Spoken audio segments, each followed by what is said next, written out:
algumas semanas eu estava reunido com alguns pastores, amigos, que a gente se reúne toda quarta-feira, e nós estávamos refletindo sobre a questão da igreja evangélica no Brasil, como que as pessoas estavam entendendo o cristianismo, como elas estavam vivendo o cristianismo, e um deles usou uma palavra que também chamou minha atenção, que foi descristianização.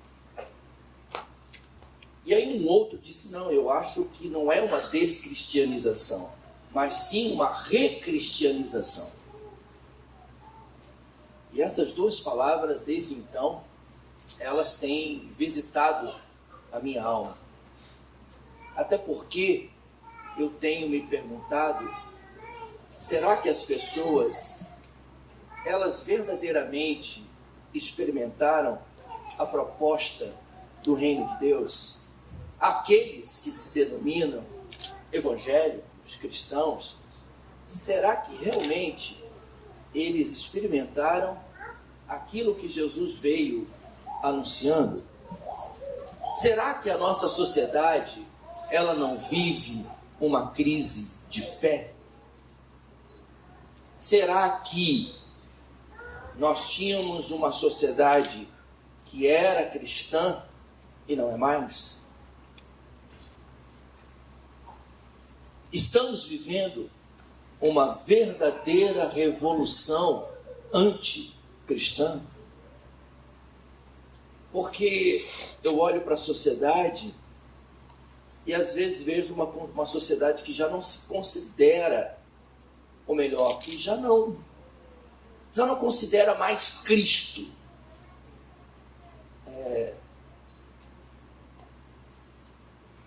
Como que se já não considerasse que o homem ele possa viver diante de Deus. Gente, isso é péssimo. Péssimo.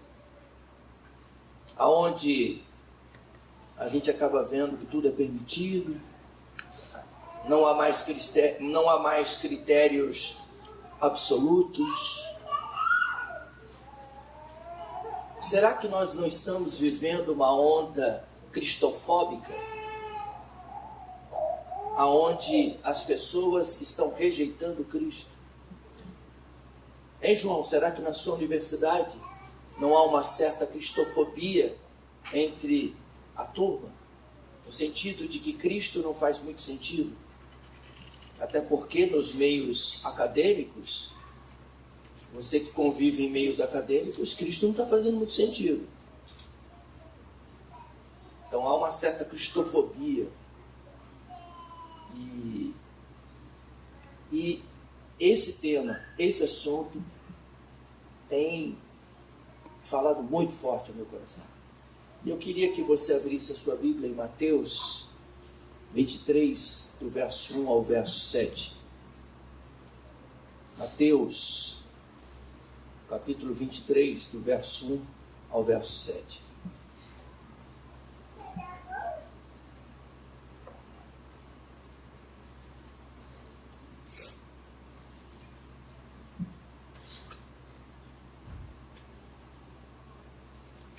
Então, disse Jesus à multidão e aos seus discípulos: os mestres da lei e os fariseus se assentam na cadeira de Moisés. Obedeçam-lhes e façam tudo o que eles dizem a vocês.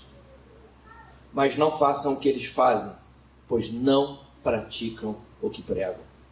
Eles atam fardos pesados e os colocam sobre os ombros dos homens, mas eles mesmos não estão dispostos a levantar um só dedo para movê-los. Tudo o que fazem é para serem vistos pelos homens. Eles fazem seus filactérios bem largos e as franjas de suas vestes bem longas, gostam do lugar de honra nos banquetes e dos assentos mais importantes nas sinagogas, de serem saudados nas praças e de serem chamados mestres. O texto diz que Jesus está no templo e ele está compartilhando os seus ensinos. Parece-me que é a última vez que isso está acontecendo. Ele está no templo, ensinando aquilo que ele veio apregoar, e o texto diz que é, ou que era, para um número expressivo de pessoas. O versículo 1 diz assim: então falou Jesus ao povo e aos seus discípulos. Se você for em Mateus 5, Jesus fala para quem? Aos seus discípulos. Aqui o texto diz que existem quem? Pessoas, que é o povo que está ali ouvindo, mas há também aqueles que ele chamou para estarem com ele, para seguirem a ele, para darem continuidade à sua missão. E nessa porção bíblica, que na verdade começa aí no primeiro verso, vai até o verso 39, o Senhor Jesus tem como propósito enfatizar o que eu chamo de verdades preciosíssimas, tanto para aquela gente, como também para com os seus discípulos. Até porque o Senhor não quer que ninguém se perca. E usando uma linguagem meio Star Wars, ele mostra um pouco o lado negro da força da religião, da sua época. Está mostrando, olha aqui como são os religiosos. Olha como é que eles vivem a religião deles. Olha o que eles são. E eu vejo na fala de Jesus aqui um ensino extremamente apaixonado. Até porque ele faz denúncias gravíssimas da prática, do lifestyle daquelas pessoas que se consideravam os mais religiosos, os mais espirituais. O texto diz que eles se consideravam mestres. Aqui, nesse texto, Jesus está alertando às pessoas e aos discípulos. E eu quero sinalizar para você quais são esses alertas que eu enxergo aqui nesse texto. O primeiro alerta do Senhor Jesus para a igreja, na sua atuação na cidade, é que as pessoas não sofram os malefícios da religião. Ele está alertando as pessoas sobre o malefício da religião. O Antônio Carlos Costa, que é um pastor presbiteriano lá do Rio de Janeiro, ele diria que a meta do Senhor Jesus era desconverter, ele usa esse termo, desconverter dessa cultura religiosa perversa. Eu tenho para mim, gente, que hoje nós precisamos desconverter algumas pessoas dessa cultura religiosa nociva que está atuando dentro do contexto evangélico brasileiro, que me preocupa. Até porque, observando o que Jesus está dizendo aqui nesse texto, aquelas pessoas, elas não estavam conhecendo ou tendo um relacionamento com o Deus o qual Jesus vem falando, o qual Jesus vem anunciando. Quantas vezes Jesus deixa claro que eles não conheciam o verdadeiro Pai, que eles não conheciam o Pai do qual ele está anunciando. Trazendo para minha realidade, trazendo para a sua realidade, há muita gente presa a uma cultura evangélica doentia, castradora, manipuladora. Esse é o primeiro alerta que eu percebo aqui na fala de Jesus. Aquelas pessoas sobre os malefícios da religião, que se alastrou no terreno brasileiro.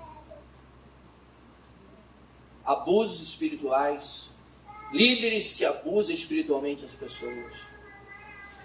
Tem pessoas que estão sendo tratadas por psiquiatras porque foram abusadas espiritualmente. Pessoas que não querem ouvir falar de pastor, de líder. Não querem. Não têm interesse. E, como eu citei na sexta-feira, alguns estão denominando esse tipo de gente de desigrejados. Gente que você falou igreja, elas não têm interesse nenhum. E são pessoas que têm conhecimento, são pessoas que tiveram experiências, mas elas estão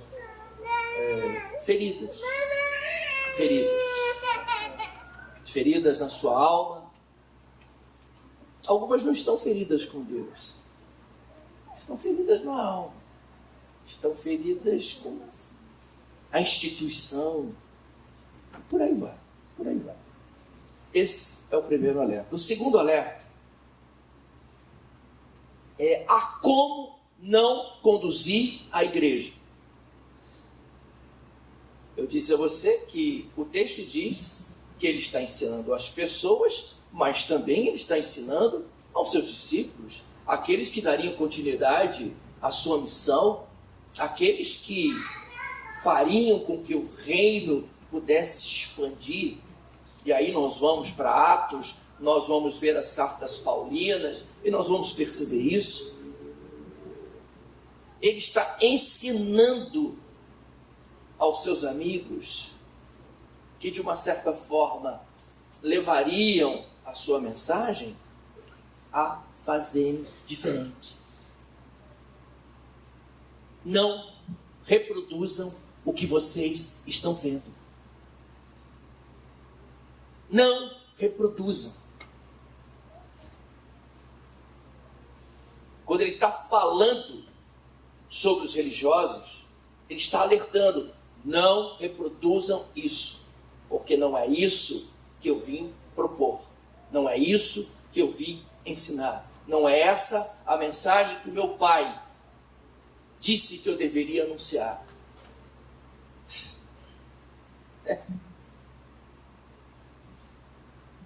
Ele está dizendo: não permita que essas pessoas, gente sofrida, e aí eu poderia entrar em todo o contexto do Império Romano, não é? Poderia aqui entrar num aspecto histórico do quanto aquelas pessoas estavam desesperançosas, o que elas estavam experimentando. Então ele está dizendo: olha,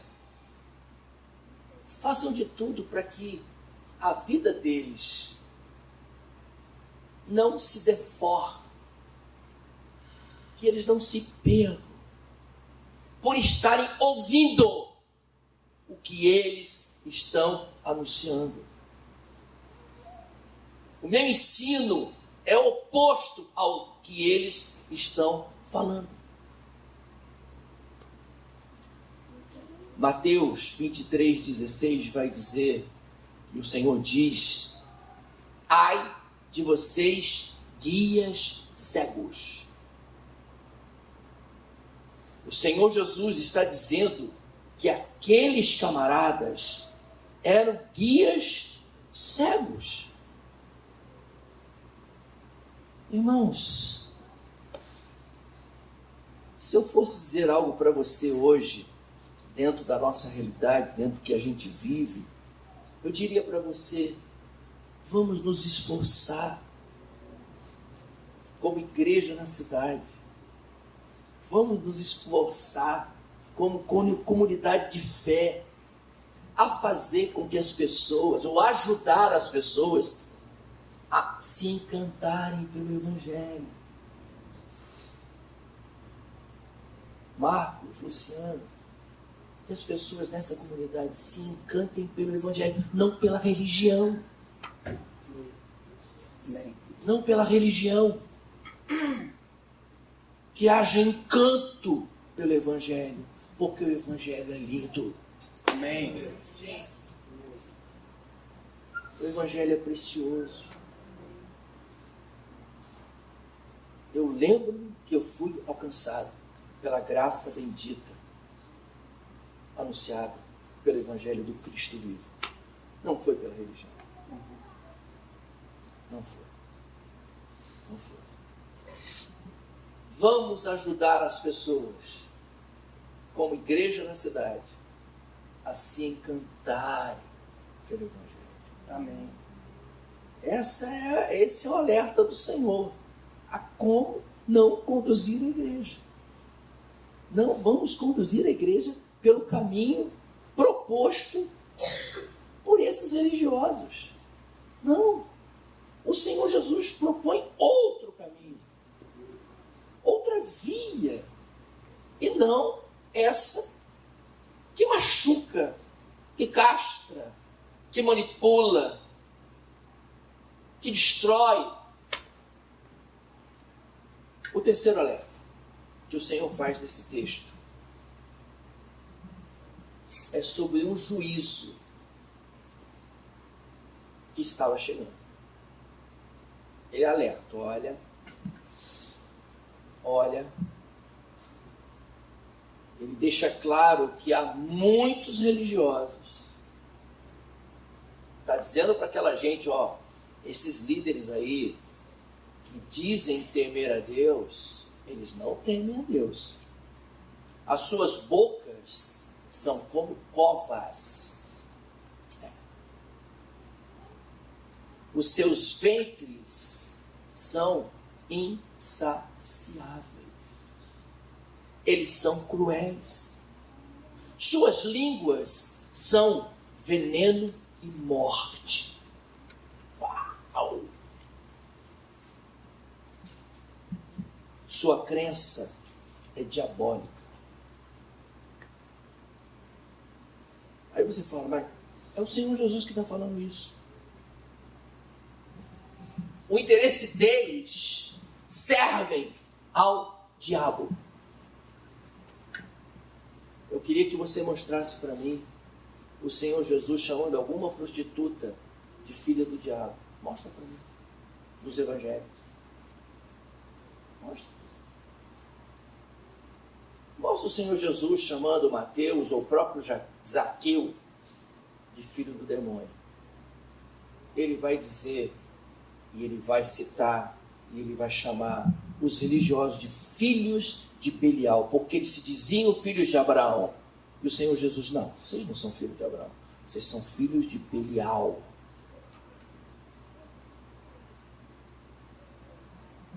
O coração de vocês é mau. O coração de vocês está repleto de ódio, de inveja, de rancor. Então esse é um alerta, esse é uma palavra muito forte para aqueles que querem conduzir a igreja na cidade. O ódio não pode fazer parte do nosso coração. Nós não podemos ter inveja de quem quer que seja. Eu faço parte de um movimento singelo, simples, né? Nós não temos mega igrejas no Brasil. Nossas comunidades são comunidades simpáticas. Não estou com inveja de ninguém. Gente, a comunidade Vinha no Rio de Janeiro, ela é cercada pelas megas igrejas. Eu não vou citar o nome delas porque é uma questão até ética, mas são mega igrejas. Só vai ali na Vineyard quem realmente, olha, quem realmente tem o DNA do negócio, porque senão não fica não. Não fica de jeito nenhum. Até porque nosso pessoal lá do nosso time de adoração vão de Havaiana, vão de bermuda, né? Cara, se eu te falar o que o pessoal faz, você vai falar, não pode ser. É, mas é verdade. Eles levam um cachorro. Já teve dia de ter 3 cachorros na igreja. Eles ficam tudo bem que são cachorros educados. Crentes. São crentes, né? São crentes. Eu olho e falo, meu Deus, meu Deus. Então, mas nós estamos cercados. Cara, ali onde nós estamos é como que um menu, como que um cardápio. Que nem ontem, né, Beto? Tem carne, tem peixe, tem aves, tem as entradas. Você escolhe. Hoje eu não quero comer, eu só quero entradinha. Eu só quero os pastéis. Assim. Então você tem um menu, você vai lá e você fala, hoje eu vou. Porque lá tem luz, tá? Hoje eu quero isso. Hoje eu quero aquilo, hoje eu quero. Então, eu não vou encher meu coração. Estou longe de ter inveja,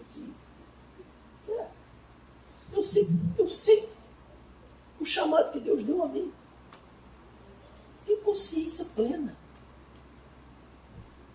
Tenho certeza absoluta de que eu estou no lugar certo. Entendeu? Não deixando que o rancor ou criar raízes de rancor na minha alma, por uma religiosidade doentia, por uma religiosidade que tira a minha alma. Eu quero ter alma, até porque eu não vendi minha alma. Já esperaram que eu vendesse a minha alma, mas eu não vendo minha alma. Quero caminhar, porque eu fui agraciado pelo Evangelho do Senhor. Yes. Aleluia. Mas, segundo o que o Senhor Jesus está dizendo, chegarão dias que a brincadeira vai acabar. A brincadeira vai acabar. Algumas coisas elas não vão ser conforme elas estão sendo. Aqueles que já viajaram e conhecem um pouco da história protestante em alguns países, quando você vai nesses países que foram grandes potências, você fala, meu Deus.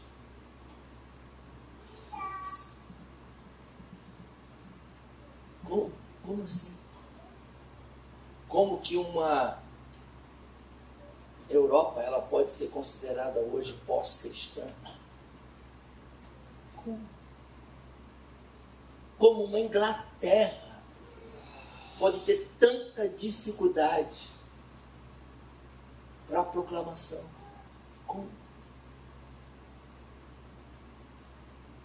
Como que uma Suíça, né? Como? Você vai à Escócia, por exemplo, terra de John Knox. Você vê os escoceses mergulhados no alcoolismo, mergulhado. Você fala, meu Deus. Dificilmente você encontra uma comunidade para você estar. Então, irmãos, que eu e você, que nós sejamos tomados de oração. Sim. tomados de temor, de tremor diante do nosso Deus, clamando, pedindo pela graça. E uma das coisas que eu mais tenho pedido ao Senhor, quebrantamento. Eu quero ser uma pessoa quebrantada, com espírito ensinável, quebrantada, rendida aos pés do Senhor, para poder viver o que a gente falou esses dias aqui. Entendendo qual é a teologia da cidade, entendendo qual é a atuação da igreja, mesmo em aspectos pequenos, mas que nós possamos fazer. Mesmo que nós possamos atuar de forma bem pequena, mas que seja esse o nosso coração, que seja essa a entoada da nossa vida. A Vínia, ela tem vários projetos, irmãos. Nós estamos bem empolgados. E até porque o nosso coração é um coração de plantar igrejas, o nosso coração é um coração de treinamento, né? E é isso que a gente quer fazer. A gente quer acolher, a gente quer crescer, a gente quer treinar, a gente quer abençoar, a gente quer viver aquilo que são os nossos valores. Conforme o Beto exemplificou ontem, chega, ora para as pessoas aonde for, se tem algo para dizer, diga, né? Se tem atitudes graciosas e generosas, tenham, o tempo todo, né? Eu acho que é isso que as pessoas estão precisando, de pessoas que as amem e de pessoas que façam com que elas se encantem pelo Evangelho, se encantem por Jesus, até porque Jesus é incrível, fascinante, né? Eu sou extremamente apaixonado por Jesus, extremamente, mergulhado nele, conectado com ele. E o meu desejo tem sido, nos últimos 10 ou 15 anos, estar o tempo todo conectado, através de exercícios espirituais que me ajudem, ou que me ajudam a, o tempo todo, trazer a presença dele. Brennan Manning me ensinou muito sobre isso, e outros tantos autores me ajudaram muito a trazer a presença do Senhor, a trazer a centralização de Cristo o tempo todo. Porque eu quero viver, eu quero fazer parte de uma igreja para a cidade que seja saudável, que ofereça saúde, que seja terapêutica, né? Que seja alegre, que seja celebrativa, né? Aqui essa comunidade completando 5 anos, e muita coisa tem pela frente, né? Pessoas para serem discipuladas, pessoas para serem treinadas, para que o reino de Deus, ele vá, ele se manifeste, né? Pessoas sejam transformadas, curadas, abençoadas. Eu acho tudo isso muito lindo. Eu acho isso tudo muito lindo. Eu gosto do nosso jeito de ser. É muito legal porque as igrejas vineyards, cada uma é de um jeito. É muito legal. E mesmo nós sendo diferentes, mas todos nós temos os mesmos valores. Isso é muito legal.